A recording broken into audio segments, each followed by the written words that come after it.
ತಾಳ್ಮೆ ಪರೀಕ್ಷಿಸಬೇಡ, ಪೊಲೀಸರ ಮುಂದೆ ಶರಣಾಗು, ಎಚ್.ಡಿ. ದೇವೇಗೌಡ.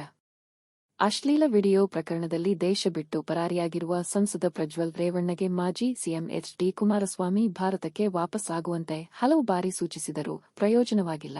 ಆದರೆ ಇದೀಗ ಮಾಜಿ ಪ್ರಧಾನಿ ಎಚ್.ಡಿ. ದೇವೇಗೌಡ ಅವರೇ ಅಖಾಡಕ್ಕೆ ಇಳಿದಿದ್ದು, ಎಲ್ಲೇ ಇದ್ದರೂ ಕೂಡಲೇ ಭಾರತಕ್ಕೆ ಮರಳುವಂತೆ ಎಚ್ಚರಿಕೆ ನೀಡಿದ್ದಾರೆ.